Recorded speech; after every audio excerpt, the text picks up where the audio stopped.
Se habla mucho también, y ya te dejo, Lorenzo, del tema de Ucrania. Claro, después de las elecciones de Estados Unidos, ¿qué va a pasar? Ya parece que Zelensky dice esta mañana que ha tenido una gran conversación, lo de gran es textual de Zelensky, en la que habría hablado de esos entornos bilaterales y sobre todo de no quedarse fuera de una posible futura negociación. ¿Cómo ves el día después en uno de los entornos clave, que es saber cómo lo ve Ucrania, cómo lo ve Zelensky en este entorno? Bueno, Zelensky fue uno de los primeros que en redes sociales felicitó a Trump, recordándole además la reunión que habían mantenido recientemente en la que le presentó ese supuesto plan de la victoria, que aquí ya comentamos también en su momento que Trump le dijo a Zelensky que tenía que asumir que los territorios del Donbass no iban a volver a la esfera ucraniana, que tenía que sentarse pues con Rusia, con los intermediarios que finalmente se adopten, y que el plan de la victoria que había elaborado pues realmente había muerto antes de nacer. En las imágenes de aquella reunión se ve una cierta dureza por parte de Trump. Ya sabes que Trump en ese sentido, bueno, pues al que no le da un abrazo, pues normalmente suele tener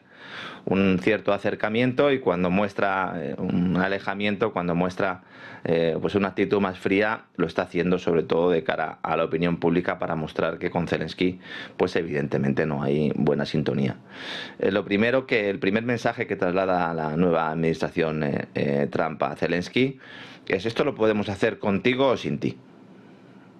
Lo podemos hacer contigo o sin ti. Lo vamos a hacer contigo o sin ti. Y Zelensky, evidentemente, pues quiere que se cuente con él, entre otras cosas, porque esto no se está analizando tampoco y es muy importante. En un día después, cuando se produzca finalmente ese armisticio, cuando se produzca el alto el fuego, cuando se confirme que buena parte de esos territorios antaño pertenecientes a la esfera ucraniana pues van a dejar de estar bajo esa esfera ucraniana, de hecho ya lo están, pero bueno, admitido por ambas partes, a Zelensky el pueblo ucraniano, sobre todo determinados elementos, estos sí ultraderechistas dentro de sus propias filas, le van a pedir responsabilidades. Y cuidado, porque podemos ver una serie de críticas dentro de Ucrania después de este proceso de paz que puedan situar a Zelensky, bueno, pues en una situación muy complicada. Zelensky espera la decisión que tome la nueva administración Trump,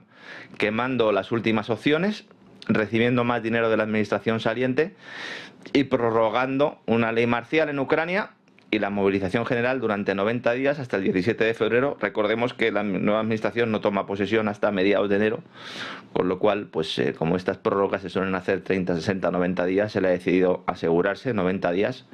según los proyectos de ley publicados precisamente esta semana en la web de la Rada Suprema Ucraniana, un parlamento en el que los principales líderes de la oposición pues no están, porque o están en la cárcel o en sus casas, en una situación que en parte también recuerda a la de Netanyahu, cuya legitimidad política pues durará tanto como dure la guerra, que es su principal alimento. En el caso de Zelensky, esta ampliación de la ley marcial coincide con el anuncio de la retirada de las tropas de la región de Kursk,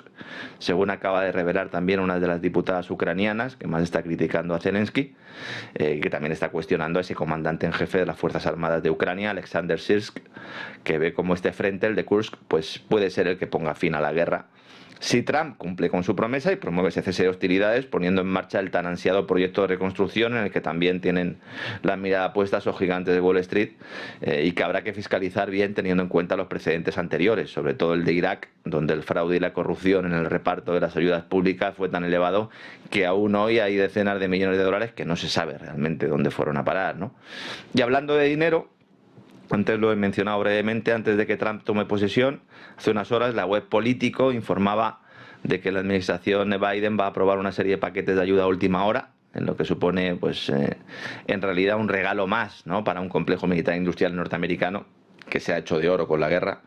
Uno de los grandes fondos de inversión que también pues han hecho mucho negocio con ella, decenas de miles de millones de dólares que han servido no solo para engordar las arcas de esta industria de la muerte, sino también para vaciar los almacenes de armamento, de material que en buena medida estaba obsoleto. Para esto sirven lamentablemente también las guerras, dejando espacio y presupuesto para armamento de última generación que está siendo probado ya en combate, sin que se haga mucha publicidad de ello. Una de las empresas precisamente que está haciendo este trabajo es Palantir, en Ucrania, la empresa de Peter Thiel, que va a ser uno de los principales aliados de Donald Trump, porque de hecho pues el propio vicepresidente Vance tiene mucha cercanía con Peter Thiel, un Peter Thiel que también está muy cerca de Elon Musk. Por tanto, cuidado también con estas relaciones y con este uso de las últimas tecnologías de esa inteligencia artificial, que no solo sirve para seleccionar objetos objetivos y en su caso eliminarlos, sino también para perfeccionar sistemas de vigilancia, como se está haciendo también en Israel, mediante esa tokenización y esa privatización de diversas industrias y el establecimiento de un gobierno tecnológico en Gaza. Ya hay varias empresas trabajando en estos proyectos que implican identificación para refugiados, credenciales y uso de blockchain para control biométrico, y es muy posible que nos planteen estas tecnologías con la excusa de rastrear fondos de ayuda y garantizar la trazabilidad del dinero, y al final pues esto ayude a imponer ese sistema que a algunos nos da tanto miedo, ese sistema totalitario de control digital. Este va a ser otro de los caballos de batalla en los próximos años, el uso de crisis humanitarias provocadas por guerras, por catástrofes naturales, para impulsar una agenda tecnocrática, una agenda en la que precisamente pues también no solo Peter Thiel o Elon Musk están en ella, sino el propio Jared Kushner, el yerno de Trump, que no sabemos si de forma voluntaria o no, también bueno, pues tiene relaciones con algunas de estas empresas, y esperemos, bueno, pues que al final no triunfen aquellos que quieren ese gobierno de los científicos, esa idea en esencia platónica que, aunque pueda parecer atractiva desde un punto de vista de eficiencia, pues tiene un componente totalitario evidente. Por eso siempre digo que hay que tener cuidado con los lobos con piel de cordero, algunos de los cuales rodean a Trump, y entre los cuales pues están este tipo de personajes, ¿no? Volviendo al tema de Ucrania, al final vamos a ver cómo en las últimas semanas todo